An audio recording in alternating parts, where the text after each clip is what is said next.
Paris, un vendredi d'automne.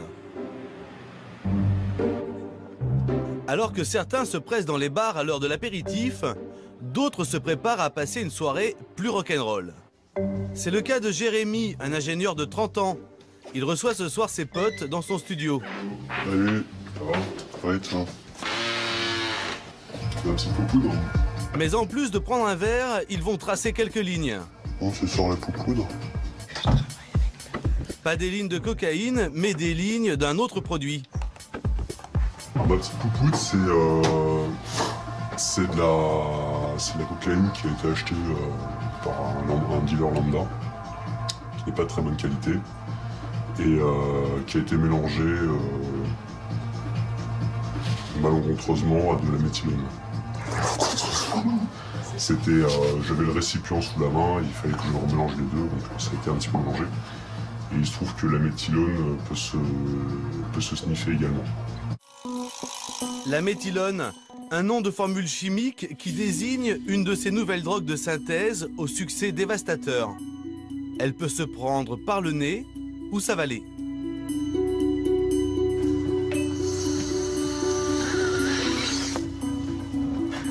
On est plus fatigué là. On est plus fatigué, effectivement. Ça va mieux là. On était caché. Vous avez l'impression de mettre votre santé en danger ou pas? Non, pas dans les quantités où on en prend. Faut pas en prendre tous les jours, ni toutes les 5 minutes, mais... Ces drogues sont vendues sous forme d'engrais, de solvants ou encore de sel de bain. Mais ce n'est qu'une astuce marketing des trafiquants pour que ces produits échappent aux règlements sanitaires. Il y a une inscription en anglais sur le paquet aussi. Not for human consumption. Non destiné à la consommation. On a des testeurs, des essayeurs. Faut bien essayer un peu. Il en reste un peu là. Donc le reste. Voilà. Oh, faut pas gâcher. Hein. La méthylone est une drogue de synthèse aux effets proches de l'ecstasy. Apparue en 2004, la méthylone a été interdite à peu près partout, mais se vend toujours illégalement sur Internet. Flashback, une semaine plus tôt chez Jérémy. Pour se procurer cette nouvelle drogue, il a trouvé un site sur Internet qui vend des produits industriels. Il sait que ce solvant, qui sert à nettoyer les graffitis, peut se transformer en drogue. Donc on choisit, et après, il suffit d'envoyer un mail au webmaster, où on va lui décrire un petit peu ce qu'on veut, tant de grammes de ceci, tant de grammes de cela. Condition pour faire une bonne affaire, envoyer ses coordonnées bancaires par email. Avec de la cocaïne, on serait à 800 €, là on est à 175. C'est imbattable comme prix. Ça permet de se droguer à pas cher. Mais ça vous fait pas peur de commander tout ça? Pourquoi ça me ferait peur de commander ça? Ça ferait pas peur de commander 3-4 grammes de coke à un dealer qu'on ne connaît ni date ni d'Ève, qui va nous fourguer de la coke coupée au taille ou au verre pilé ou ce genre de choses. Pour moi, c'est plus sûr de commander là-dessus. C'est beaucoup plus économique et beaucoup plus sûr. Dans quelques jours, un postier apportera en principe sa drogue à Jérémy. Mais il y a une grande chance qu'il ne reçoive jamais sa commande.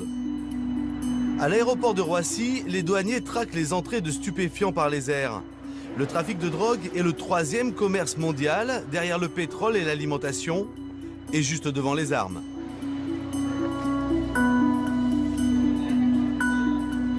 Pour les douaniers, pas facile de repérer ces nouvelles drogues qui se dissimulent facilement dans les enveloppes. Ce matin, Michel Horn, secrétaire général des douanes de Roissy, vient vérifier quelles sortes de drogues ont été saisies à la poste de l'aéroport.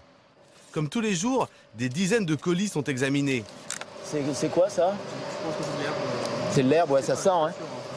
Ça sent bien, hein? Et ben voilà, gagné. Ah, il y a même des noms. De l'herbe dans un DVD, pas dur à trouver. Mais dans les colis, les douaniers découvrent de plus en plus souvent des produits presque inconnus. Ça, c'est de l'armine. C'est un produit qui ressemble à une espèce d'herbe. Ça aussi, c'est des drogues. Tout ça, c'est des drogues de synthèse. Et puis là, on a des produits. Vous voyez, on ne sait pas exactement ce que c'est. Ce qui est sûr, c'est que c'est des produits stupéfiants, mais bon, on va les envoyer au laboratoire pour avoir plus de certitude. Et ben là, il y a même l'explication, vous voyez, comment le faire, comment le prendre, comment le consommer. Un bad trip, stop, don't panic, relax and recover. C'est quoi? C'est une sélection de paquets que vous avez fait exprès pour nous ou c'est un jour comme Non. Vous n'étiez pas prévu de venir ici. Alors vous voyez, c'est des quantités qui sont trouvées vraiment tous les jours. Des produits nombreux, distribués en petites quantités. Il semblerait que les dealers aient trouvé un bon système pour doubler les douaniers, même si ceux-ci restent vigilants. Au niveau national, nous avons constaté qu'il y avait une forte augmentation des drogues de synthèse. Nous avons multiplié dans certains domaines nos chiffres par 6, par 10, par 30. L'avantage pour les dealers, c'est que les commanditaires de ces envois, comme Jérémy, ne risquent pas grand-chose. Par rapport aux quantités que l'on recherche, ça ne va pas donner lieu à une enquête. Donc ça va être suivant la destination pour des petites quantités comme ça, c'est la justice décide de la destruction des marchandises. Et donc ces marchandises sont par la suite détruites. Et le destinataire, il risque quoi? Alors le destinataire, je vous dis, suivant les quantités, eh bien, il risque surtout de ne pas recevoir son colis. En théorie, Jérémy risque pourtant 1 an de prison et 3 750 € d'amende. Se faire piquer sa commande en douane, c'est ennuyeux, mais pas mortel. Danser pendant des heures en étant le roi de la piste, c'est vraiment cool. Mais une trop forte augmentation de la température du corps ou une tachycardie bien sévère rendent la soirée moins sympa. On prend ces produits pour faire la fête, on prend ces produits pour se mettre high. Sauf que il y a une diminution très très importante de la conscience, il y a des troubles de la coordination physique. Les dommages avec toutes ces nouvelles drogues, c'est la question de l'intoxication. Nous sommes aux urgences de l'Hôtel-Dieu. Comme tous les week-ends, les urgentistes soignent les accidents dus à l'alcool et de plus en plus souvent aux drogues. Bonjour monsieur, qu'est-ce que vous avez... Regardez-moi. Qu'est-ce que vous avez pris? De l'alcool? Cannabis? Shit ou herbe? Vous avez pris de la drogue ou quelque chose d'illégal? Ces nouvelles drogues de synthèse peuvent prendre les médecins au dépourvu. Ne bougez pas, ne parlez pas, juste une seconde. Le temps de faire un électrocardiogramme. Avec des nouvelles drogues qui arrivent, avec des produits qu'on ne connaissait pas, il y a parfois des symptômes qu'on ne connaissait pas. Donc au bout d'un cas, 2 cas, on arrive à apprendre et on apprend, j'allais dire, sur le tas avec ces nouvelles drogues de synthèse. Votre nom, c'est quoi, s'il vous plaît? D'accord, je vous vois tout de Donc c'est suite. cette demoiselle qui a été Suspicion état de d'ébriété, suspicion de GHB. Voilà. Mais sur quoi? Sur les témoins? Sur... Non, c'est sur cette diarrhée. Selon les pompiers. Une femme de 21 ans vient d'arriver. Les pompiers l'ont récupérée à la sortie d'une fête. Qu'est-ce que vous avez pris, mademoiselle? De l'alcool? Vous avez pris de l'alcool? Et puis quoi? Vous avez pris des drogues? Oui, un petit peu. Un petit peu. Et alors pourquoi vous êtes dans cet état? Parce que J'ai quoi? GHB. GHB? Ah, vous avez pris du GHB. Non. C'était à quelle heure, vous vous rappelez? Oui. C'était à quelle heure? C'est où le 14e? 14e arrondissement. Ouais, là, l'interrogatoire est typiquement pas fiable. C'est-à-dire qu'on est sur quelqu'un qui dit oui, qui dit non, qui répond pas aux questions. Donc on va accrocher simplement des éléments d'interrogatoire. Et un des éléments d'interrogatoire fiable, c'est ce mot GHB qui vient pas de nulle part. Elle l'a pas inventé. Donc... Allez, aidez-moi là. Un peu. Cette jolie fille a pris volontairement du GHB, mais sans savoir la dose qu'elle peut supporter. En petite quantité, le GHB est un euphorisant. Mais à haute dose, il crée des trous de mémoire. La drogue du violeur, comme on l'appelle, était rajoutée en cachette dans des verres d'alcool dans les années 90, d'où sa très mauvaise réputation. Quels sont les risques avec du GHB? Les risques avec du GHB, les risques, c'est la perte de connaissance, le fait qu'elle ne soit pas consciente de ce qui se passe autour d'elle et qu'elle puisse... Généralement, les personnes qui prennent du GHB, c'est ce qu'on appelle la drogue du viol. Donc les risques, c'est associé à tout ça. C'est surtout le fait de perdre conscience, de ne pas avoir connaissance de son état et de faire n'importe quoi. Allez, essayez de vous réveiller un peu là. Ouais, vous êtes fatigué? Le GHB et le GBL sont de la même famille. Ce sont des molécules très proches. Le GBL est un nettoyant pour jantes aluminium. Récemment interdit en France, on a pu en acheter légalement pendant plusieurs années.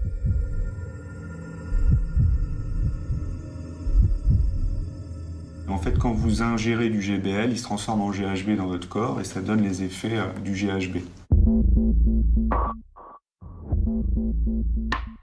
Et il y a plein de complications liées au GBL, comme des complications cardiaques, des complications tensionnelles, des complications respiratoires. Ça peut aller même jusqu'au coma qu'on appelle le J-Hall. Ouvrez les yeux, ouvrez les yeux. Et le problème, c'est qu'ils font quasiment tous une surdose, ils perdent connaissance pendant quelques minutes. Et dans tous les services d'accueil et d'urgence, tous les samedis soirs, on a des intoxications qui peuvent parfois être vraiment sévères. Ils peuvent conduire à des comas prolongés et des comas compliqués. Finalement, cette jeune femme rentrera chez elle avec un gros mal de tête et le sentiment d'avoir passé une soirée plutôt glauque. GHB, GBL, deux drogues similaires, deux formules différentes pour le même produit. Pendant plusieurs années, l'une était illégale quand l'autre ne l'était pas.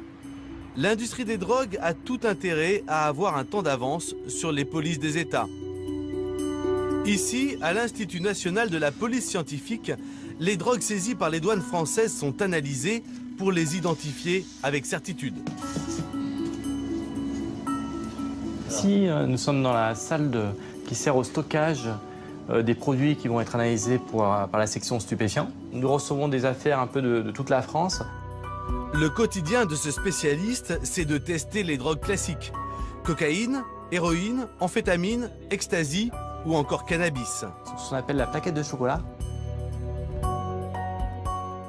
Mais lorsqu'il reçoit des échantillons de drogues de synthèse encore inconnus, cet enquêteur doit d'abord découvrir ce que c'est. La problématique des drogues de synthèse, pour nous les laboratoires, c'est essentiellement la première confrontation avec cette nouvelle molécule. C'est-à-dire que quand on a pour la première fois une molécule, une nouvelle drogue de synthèse, ça va nous prendre un certain temps pour l'identifier. Ça peut être une journée ou ça peut être plusieurs semaines si vraiment on n'a aucune idée sur la substance qui est présente. Ce temps d'identification joue en faveur des trafiquants de drogue. Tant que la substance n'est pas analysée, elle n'est pas identifiée et donc pas interdite. Parmi ces drogues qui font fureur, de très nombreux dérivés de la catinone. Nous avons aujourd'hui, depuis un an ou deux, de nouvelles drogues de synthèse qu'on appelle les catinones substituées, qui sont en fait des molécules proches de la catinone qui est présente dans le cat. Le cat, c'est un produit végétal qui est consommé essentiellement sur la péninsule arabique et sur l'Afrique de l'Est, donc le Yémen, la Somalie, le Soudan, qui sont des pays qui consomment ce produit de façon quotidienne pour certaines personnes, alors qu'en France, c'est un produit classé stupéfiant, donc qui est interdit. Donc les chimistes ont modifié cette molécule, donc qui est une molécule naturelle au départ, de manière à produire de nouvelles classes de drogues avec de nouveaux effets, comme la méphédrone. À partir de ce socle commun qu'est la catinone, les trafiquants ont donné naissance à de nombreuses petites sœurs de synthèse. Avec une composition chimique proche, mais un peu différente, ces drogues ont changé de nom, d'effet et surtout de classification légale. Les dangers pour toutes les catinones synthétiques, c'est à peu près les mêmes. C'est des troubles cardiaques, des troubles respiratoires, des troubles digestifs, des maux de tête, des comas. Ça, c'est sur le plan de la santé physique et sur le plan psychiatrique, il y a des risques de dépression, de tentatives de suicide et d'épisodes délirants et de bad trip. Au sein de cette famille de dérivés de la catinone, la plus tristement célèbre de toutes est la méphédrone. La méphédrone, il y a eu l'année dernière un engouement absolument majeur en France et dans le milieu parisien. On en trouve sur Internet dès 2007. À l'époque, la méphédrone est vendue comme engrais.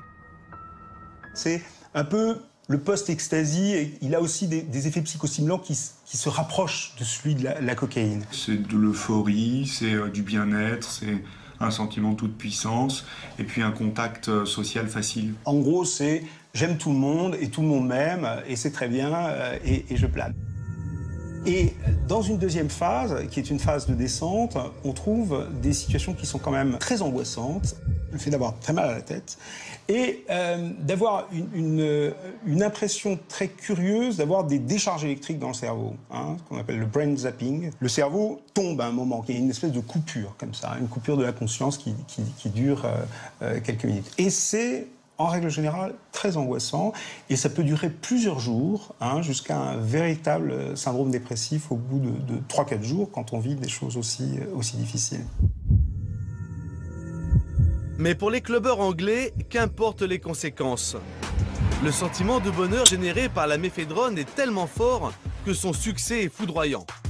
En 2009, elle devient la 4e drogue consommée en Angleterre, juste derrière le cannabis, la cocaïne et l'ecstasy. Pourtant, début 2010, le gouvernement anglais l'interdit. On lui impute des cas d'overdose ayant entraîné la mort de plusieurs jeunes. L'Angleterre a pris un certain nombre de mesures interdisant cette substance. L'Europe a échangé les informations.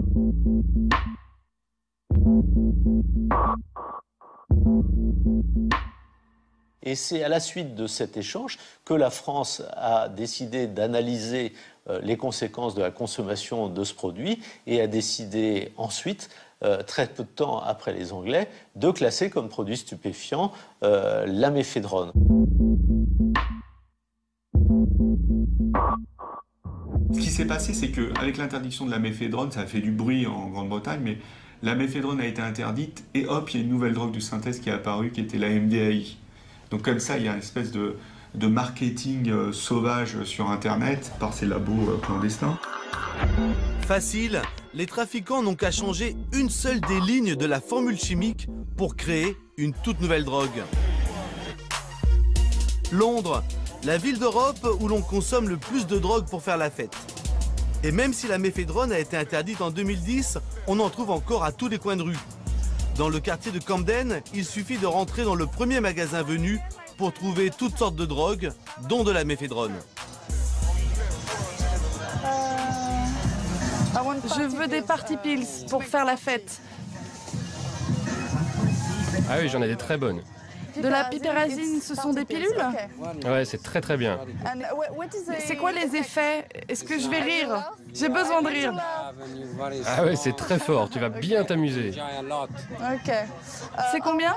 20 livres. 20 livres? Est-ce que c'est dangereux? Non. Et vous avez de la méphédrone? Ouais, j'en ai aussi. Combien ça coûte ça? Celui-ci, c'est 30 livres et je te le fais à 20. 20 livres? Ok. Pour moins de 30 €, on peut donc acheter 1 gramme de méphédrone et quelques pilules au centre de Londres. Et vous êtes sûr, hein? J'aurai pas de problème? Non, il n'y a pas de problème. Vous n'aurez pas de mauvais délire. À quelques rues de là, un quartier résidentiel et huppé de Londres. Cet après-midi, comme toutes les semaines depuis 6 mois, Vicky et Marion se retrouvent.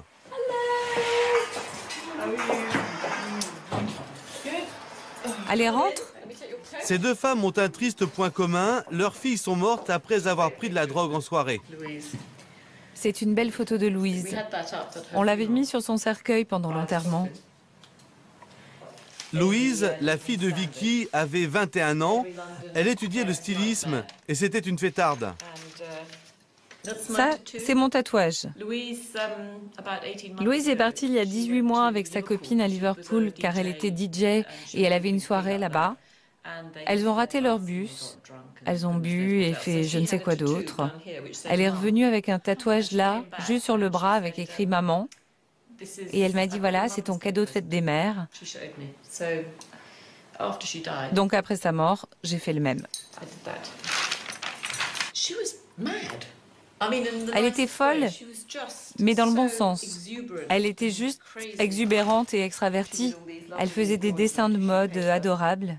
Le jour où elle est morte, elle était avec des amis et ils fêtaient son entrée à l'université. Et les autres personnes avec qui elle était, je l'ai appris par la suite, étaient tous de très gros consommateurs de kétamine. La kétamine est un anesthésiant pour cheval. Légèrement dosée, c'est une drogue de soirée populaire qui se sniffe et donne l'impression d'être dans du coton.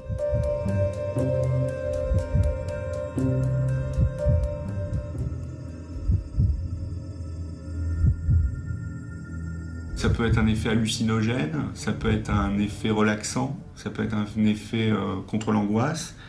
Et il y a aussi dans certains cas ce qu'on appelle la dépersonnalisation, la déréalisation, c'est-à-dire qu'on a l'impression que son corps sort de son corps et que le monde qui entoure est pas très réel. Et certains sont même allés jusqu'à l'expérience de mort clinique, vous savez, cette lumière au bout du tunnel. Donc on voit un peu tout dans la clinique de la kétamine.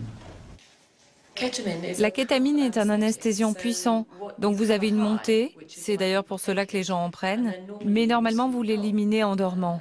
Les autres, ils sont tous allés se coucher ou dormir, ou je ne sais pas ce qu'ils ont fait. Elle était certainement à un niveau différent d'intoxication. Et comme elle ne pouvait pas dormir, elle a décidé de prendre un bain pour redescendre. Et sa copine l'a découverte 1h30 plus tard. Elle a dû perdre connaissance immédiatement et se noyer dans son bain. Quant à Esther, la fille de Marion, c'était la parfaite étudiante en médecine. Mais elle a mélangé du GBL à de l'alcool, ce qu'il ne faut jamais faire.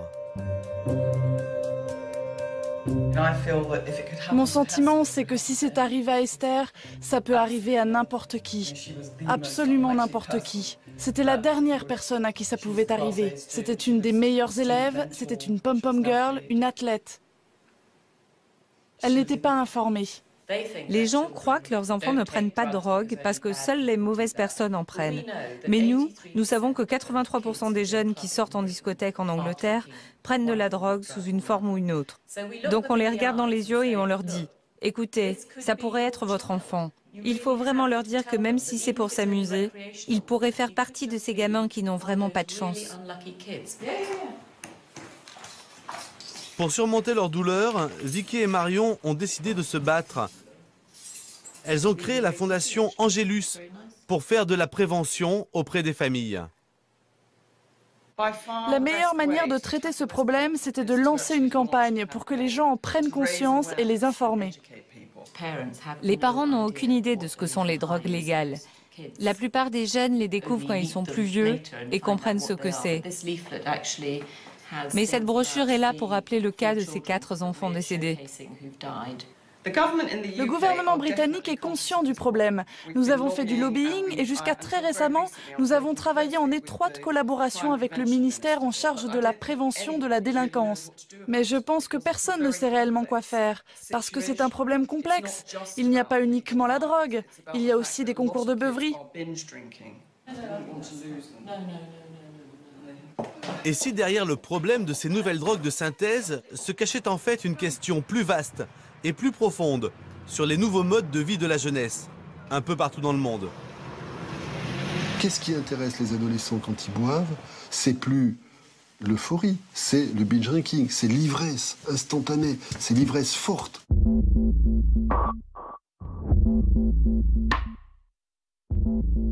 Ces deux choses-là, l'intensité et de l'instantanéité, sont des valeurs qui font le prix de cette expérience. Et notre société, culturellement, valorise ça. On a, et c'est pas un reproche, toute notre modernité, toute la technologie fait qu'on peut avoir de plus en plus vite ce dont on a envie.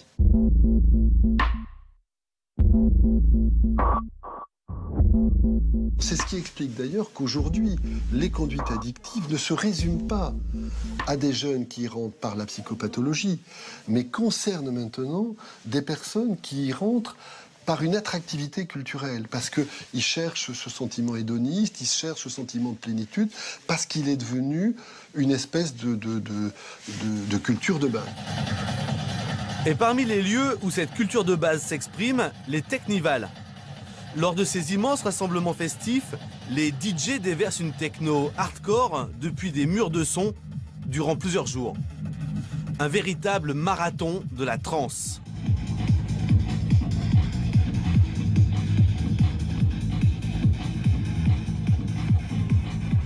Et bien sûr, qui retrouvons-nous? Jérémy. Il est venu avec toute sa bande pour faire la fête et surtout pour tester de nouveaux produits.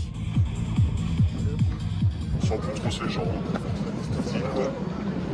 T'en as encore un peu sur le nez, là, je vois. Et ce matin, après plusieurs jours de fête, c'est du grand n'importe quoi. Alors, il y a le kétamine, Un peu de speed, pas trop, pas mal de coke et pas mal de LSD. Voilà. Vous venez me toper avec ma petite femme qui est plutôt patraque, avec la MD justement. Qu'est-ce que vous prenez, vous? Toutes les drogues qui... Oh, il essaie un peu. Ouais, toutes les drogues. C'est quoi, Moi, perso, je kiffe bien le trip, la coke, et LSD, les cartons. Vous en prenez depuis combien de temps? Hein? Vous en prenez depuis combien de temps? Depuis longtemps, depuis 35 ans. Le truc Nival n'existait pas? 35 ans. Si certains continuent à s'éclater, d'autres accusent en revanche une grosse fatigue.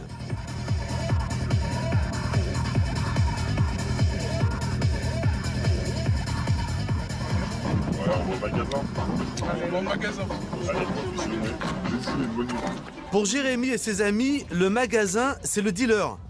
Et celui qu'ils vont rencontrer a une nouvelle substance à leur proposer, une drogue qui revient en force.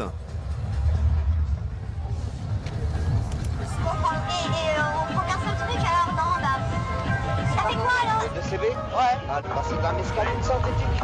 Voilà. C'est quoi? Vous avez goûté de la mescaline? Non. Non? La mescaline, c'est violent.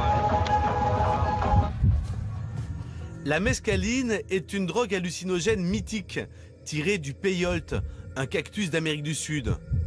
Le dérivé synthétique de la mescaline, la 2CB, est une drogue qui remonte aux années 70. La 2CB fait actuellement un retour remarqué. Malgré l'attrait de la nouveauté, Jérémy et sa bande restent méfiants face à ce produit réputé puissant. Le dealer sort alors un argument commercial imparable. Avant, c'est une multiplication de drogue aussi.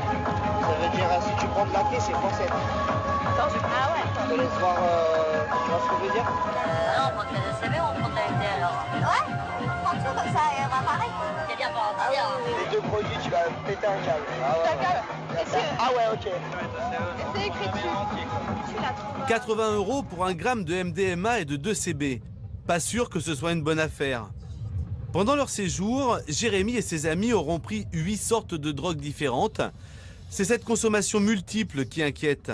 On a affaire à un usager du monde hyper moderne qui prend différentes substances à différents moments en fonction de différentes humeurs ou contextes de vie. Ce sont des dépendants à la cocaïne, des abuseurs de GBL, et ils vont expérimenter la méphédrone en fumant du tabac et les joints. Donc on est dans des combinaisons de polyconsommation et pour certains même de polydépendance.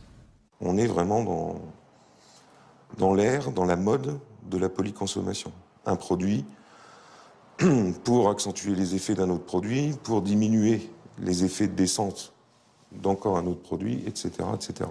C'est une vraie chimie. Les apprentis chimistes.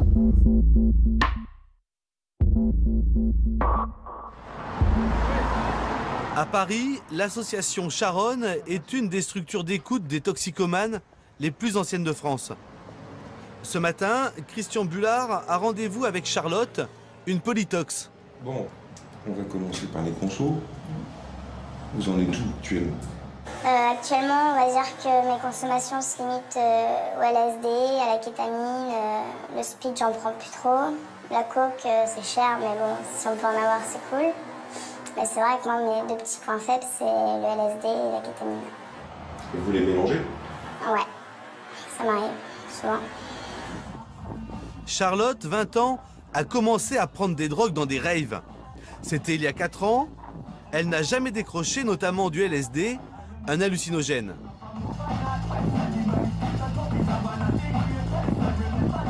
Quand je vais en free, je me retrouve devant 10 kilos de son avec une musique que j'adore, sous LSD. Bah, il n'y a plus rien qui existe, quoi. Je suis au nirvana, quoi. Et tu fermes les yeux, tu vois des trucs. Même si elle adore toujours prendre des drogues, Charlotte a désormais un sentiment plus mitigé. Je ressens, quand j'ai passé 48 heures sans manger, sans boire, sans dormir, c'est vrai que des fois, c'est dur de revenir à la réalité, en fait, quoi. De recommencer une semaine et de se dire que, bon, il faut avoir le sourire, il faut aimer la vie, alors que tu as passé un week-end à rigoler, à voir des trucs de ouf, bah, tout est tellement fade quand tu reviens à la vie réelle, en fait, c'est... Et dans les produits que vous consommez, lequel est le plus, entre guillemets, dangereux? Je dirais peut-être le LSD parce que c'est une drogue qui fait aller tellement loin et qui fait tellement voyager que quand on vient à la réalité, c'est ça qui est assez dur. Après, sur le physique, tout ce qui est amphétamine pour les dents, même la kétamine pour les voies respiratoires, enfin tout ça, c'est... Je pense qu'il n'y en a aucune qui est meilleure ou pire que les autres parce qu'elles font toutes du mal quelque part en fait. Après, ça dépend où on voit la priorité. C'est une connerie de jeunesse.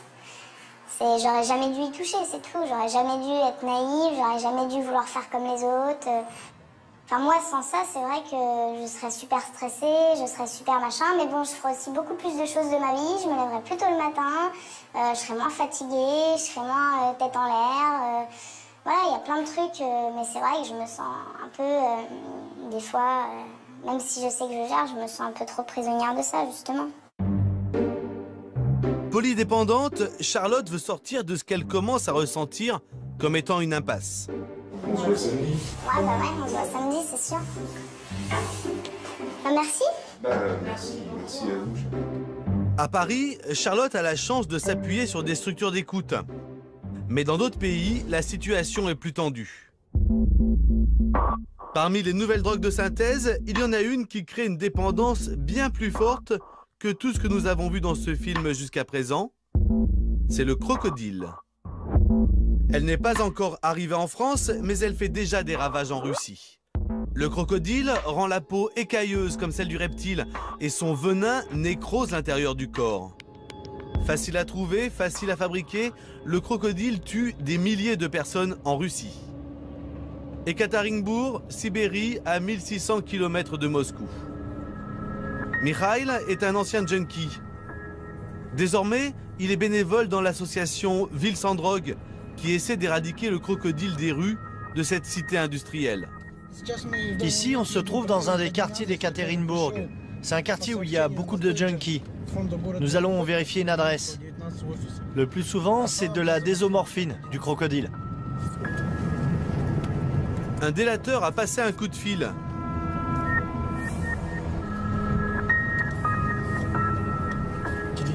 Je pense que c'est par là, mais nous sommes au 37 et on cherche le 41. Quelque part dans ces barres d'immeubles, l'informateur a senti l'odeur écœurante de la préparation du crocodile.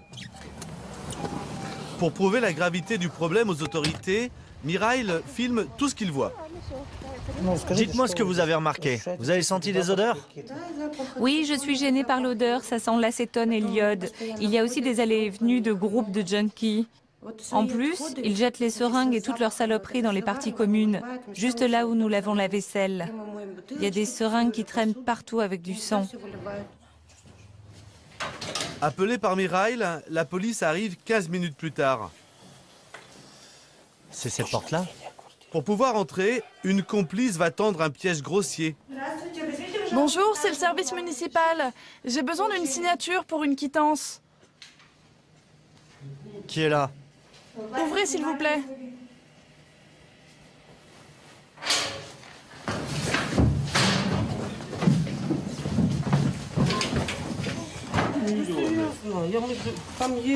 L'appartement est un taudis où la saleté l'emporte sur le délabrement. Les 4 personnes sont tétanisées. Toutes savent qu'elles risquent la prison. Ils étaient en train de se piquer quand on est arrivé. C'est ça les seringues avec lesquelles ils se shootent. Voilà la drogue. Alors quand tu te piques, tu pleures pas? C'est quand on te chope que tu commences à penser à tes enfants. Non, pourquoi? Revenu lui-même de l'enfer de la drogue, Mikhail n'est pas tendre avec les 4 junkies. L'interrogatoire qu'il filme pour le compte de l'association est brutal. À cause du crocodile, le mari de cette pauvre femme de 32 ans est mort dans cet appartement même la nuit précédente. Tu sais que tu vas en crever du crocodile, tout comme ton compagnon. Tu le sais, non? Tu le sais ou tu le sais pas qu'on crève du crocodile en moins de 2 ans? Tu le sais? Alors pourquoi tu te piques? Regarde à quoi tu ressembles. Je suis sûr que tu fais, quoi, pas plus de 20 kilos? Où est-ce que tu te piques? Dans le cou. Fais voir.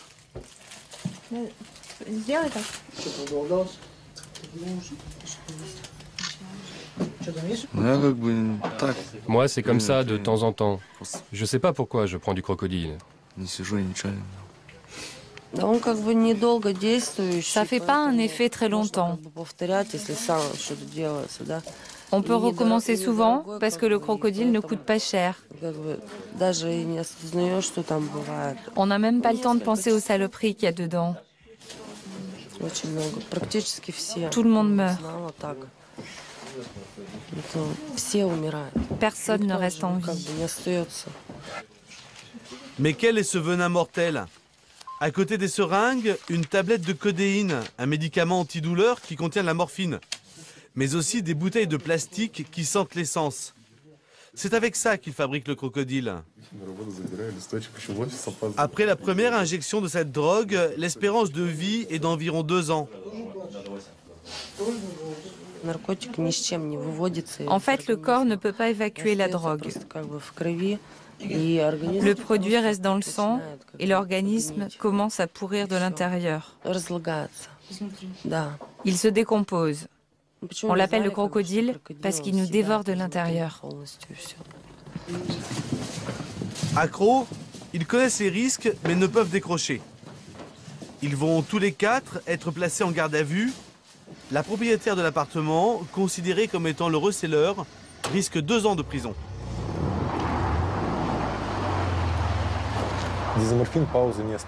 La désomorphine ne laisse pas de répit. Ton corps en réclame au bout de 40 minutes. Les drogués appellent cela le marathon. Ils n'ont même pas le temps de penser à une pause et ils se piquent jusqu'à la mort.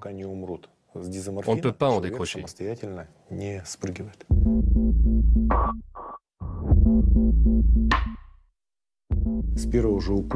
Avec la première injection, le système immunitaire est bousillé et on peut mourir de n'importe quoi. Ils ne meurent pas d'une overdose, ils meurent de pneumonie, septicémie, hépatite, VIH, tous ces trucs-là. Ce problème fait vraiment peur.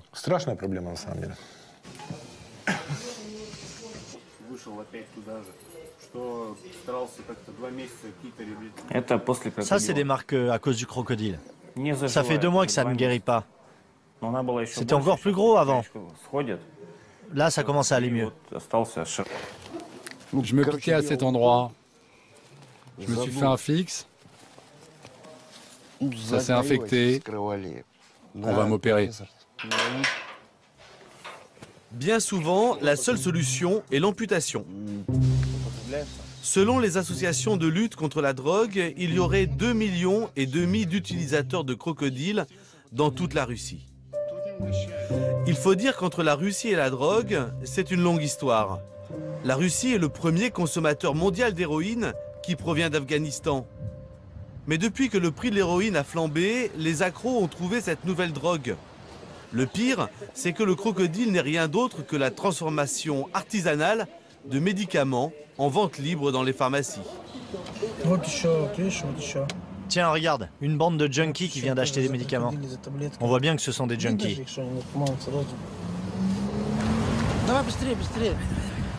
Ce qui révolte Mirail, c'est que certains pharmaciens sans scrupules n'hésitent pas à vendre le kit complet de fabrication du crocodile en toute connaissance de cause. Pourquoi vous enfreignez les directives du ministère de la Santé relatives à la vente de codéine? Vous pouvez me le dire? Pas de commentaire. Vous connaissez la loi. Alors pourquoi vous venez de vendre 3 boîtes à ce monsieur? Je ne vais pas surveiller tout le monde. Vous savez pourquoi ils achètent ces médicaments? Non. Mais si, vous le savez parfaitement. Reprenez vos médicaments, les seringues et l'iode. Ils savent que les jeunes se tuent avec ça. Ils le font exprès de le vendre. Ce sont des assassins. Et si votre enfant s'était rendu en pharmacie et s'était procuré des médicaments, comment auriez-vous réagi? Quel est le rapport avec mes enfants? Je n'enfreins pas la loi. Bon, promettez-moi d'être plus vigilante la prochaine fois. On pourrait faire fermer votre pharmacie, hein. Au revoir. Des menaces en l'air. Mirail n'a aucun moyen légal pour empêcher la pharmacienne de vendre de la codéine sans ordonnance. La décision relève du gouvernement qui traînerait des pieds. L'industrie pharmaceutique fait tout pour produire et vendre un maximum de produits à base de codéine avant que la loi ne change. Le Premier ministre actuel pourrait résoudre ce problème en un seul coup de fil. Juste un coup de fil. En attendant une hypothétique interdiction, le crocodile continue de faire des ravages en Russie. Un homme a accepté de nous montrer comment il fabrique cette nouvelle drogue chez lui.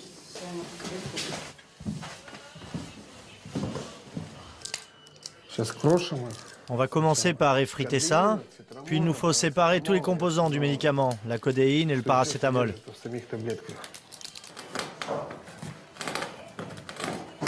Comme un apprenti sorcier moderne, après avoir broyé les médicaments qu'il vient d'acheter en pharmacie, Iya rajoute de l'essence.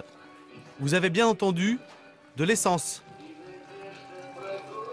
On va aller chauffer ça dans la cuisine. Et on attend un peu, le benzène chauffe assez vite.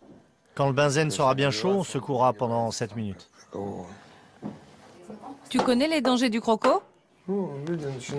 Oui, je sais ce que ça fait. Les gens commencent à pourrir de l'intérieur. Ça attaque le foie, les reins. Ça cause des problèmes de pression artérielle.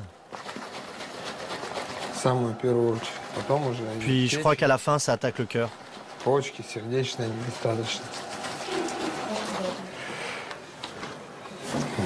C'est prêt. Je prends ça parce qu'il n'y a rien d'autre. Regarde sur cette photo comment j'étais. Le crocodile, ça tronche petit à petit. La photo à droite, c'était il y a un an et demi. Tiens, regarde, ça s'est séparé. La partie blanche, sous l'essence, c'est le résidu de codéine.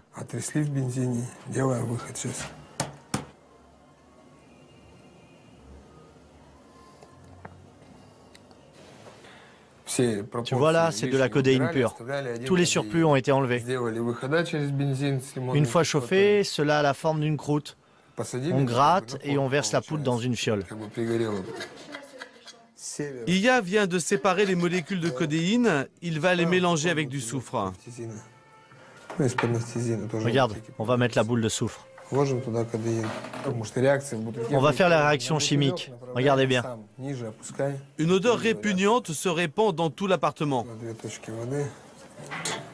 Ça sent comme dans les toilettes publiques. L'odeur vient de là. Exactement comme aux chiottes. Fais chier, je suis dégoûté, ça a débordé.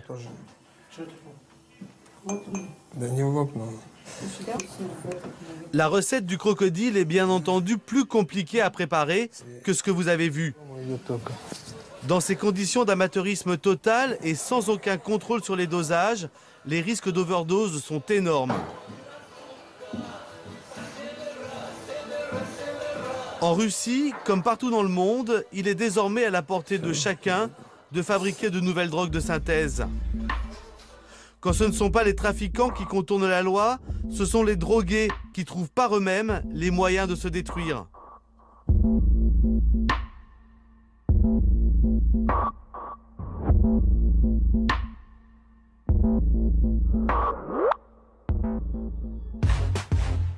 De l'autre côté de la Terre, en Nouvelle-Zélande, une solution différente semble se profiler. Là-bas, un adulte sur 2 avoue consommer de la drogue. Mais attention, pas de crocodile, ni de méphédrone, encore moins de GBL ou de cocaïne. Mais ce qu'ils appellent des legal highs, c'est-à-dire des pilules complètement légales. Et ces pilules sont en vente dans des magasins ouverts à tous.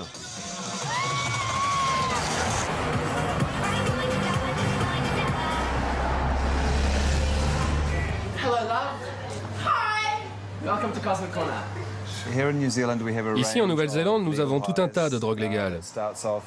Par exemple, des énergisants. Les gens en prennent pour différentes raisons, mais surtout pour avoir la pêche. Voici 2 sortes de pilules que l'on produit nous-mêmes.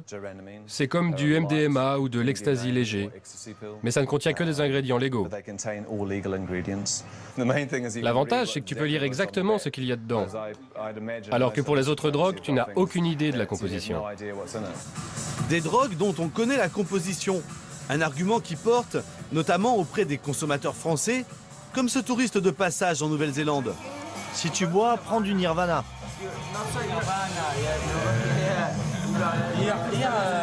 En France, si tu prends des pilules, c'est la tôle. Et si tu étais président, tu légaliserais? Mais bien sûr. Chacun a le droit de faire ce qu'il veut, bordel. Moi, j'ai eu l'occasion d'essayer un peu ce qui se faisait en Nouvelle-Zélande et les formules ne sont pas cachées. Et en France, qu'est-ce qui se passe? En France, c'est une question de business. Donc la personne, elle va prendre des extasies, elle va l'acheter à un certain prix, elle va essayer de le couper, elle va en acheter de mauvaise qualité qui sont blindées de conneries. Et le jeune, il a envie de faire la fête. Donc de toute façon, à un moment donné, il va pas réfléchir à... il va pas avoir un labo de toute façon pour tester les produits. Donc il va avoir envie d'y aller, il y va, il le fait. Et c'est tout. Donc au moins là, ça a l'avantage d'être clair. Même si je garantis pas que ça soit 100% bon pour la santé, chacun fait ce qu'il veut, quoi. L'inventeur des drogues légales, c'est ce rocker qui se prend pour David Bowie, Matt Bodden. Dans ses clips, il se voit en sauveur de l'humanité. Il prétend aussi avoir sauvé la Nouvelle-Zélande du fléau de la crystal meth il y a 10 ans.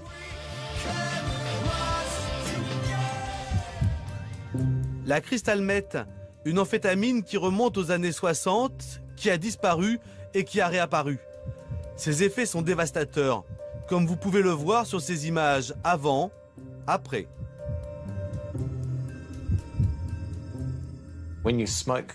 Fumer de la crystal meth, c'est quelque chose de très addictif et ça rend les gens psychotiques. Par exemple, on a vu dans une boîte de nuit 2 amoureux qui, après en avoir pris, ont commencé à se disputer et à se taper dessus. De plus en plus de gens sont devenus accros à cette drogue. Ils perdaient leurs emplois et comme le prix de la crystal meth augmentait sans cesse, ils perdaient aussi leur maison et tout ce qu'ils possédaient.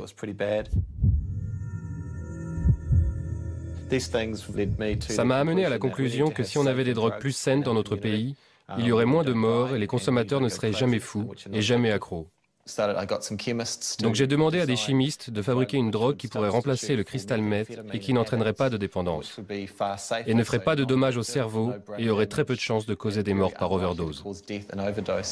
Et ces Party Pills ont rencontré un énorme succès. En 8 ans, plus de 26 millions de Party Pills auraient été vendus sans aucun mort recensé. Ok, on pourrait avoir celle à $30? Tu veux celle où il y a les 4 pilules dans le paquet? Qu'est-ce que vous avez acheté? On a acheté des pilules 4XS et des Party Poo. Elles sont très bien pour faire la fête. Quand je suis sobre, je n'arrive pas à parler aux filles. Avec ça, ça t'aide à le faire. C'est quoi ça? Je le prends par le nez? Hey, je peux le sniffer? Non, ça doit brûler le nez, hein. Drogue légale.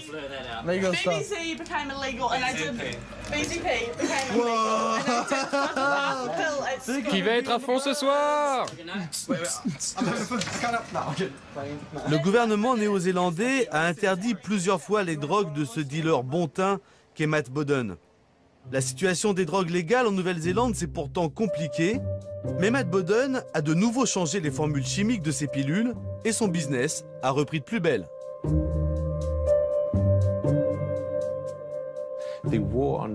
La guerre contre la drogue ne peut pas durer. La technologie évolue si vite que de nouvelles drogues sont créées tous les mois. Et si on n'autorise pas la vente de produits plus sûrs sur le marché, toutes les drogues, y compris les plus dures, s'achèteront au marché noir et les consommateurs n'auront accès qu'à celles-ci. Moi, je crois qu'il faut changer notre logiciel de prévention parce qu'il est plus adapté à la réalité. Parce qu'on voit bien avec ces nouvelles drogues comment il y a une accessibilité majeure des produits qui passent complètement sous le contrôle de qui que ce soit. La difficulté qu'on a en France, c'est de sortir d'une vision un peu idéologique et d'accepter de regarder la totalité du champ des problèmes posés par les addictions. Moi je vais avoir un discours qui, pour un médecin, tant pis, va être très économique. C'est hallucinant de voir l'argent qu'on perd à ne pas faire un contrôle d'État de la vente du cannabis, de la cocaïne et de l'héroïne. L'État récupérerait un argent important, qu'il faudrait d'ailleurs, bien évidemment, investir immédiatement dans les stratégies de prévention, les stratégies de réduction de risque et les stratégies de traitement des sujets qui en deviennent dépendants. Même si pour certains, la fête est plus drôle avec des drogues, leurs effets néfastes ne se limitent pas aux problèmes physiques, aux bad trips ou aux redescentes douloureuses. La drogue altère notre jugement et ce n'est souvent qu'une rustine qui évite de se confronter aux vrais problèmes. Face à cette industrie puissante, imaginative et en plein essor, les politiques publiques devraient faire le constat de leur échec. Ces nouvelles drogues, avec leurs nouveaux modes de production et de distribution, sont en train de changer durablement la donne. Un peu partout dans le monde, des voix demandent l'ouverture d'un débat et une nouvelle approche sur la question de la drogue. Et aucune société moderne ne devrait en faire l'économie.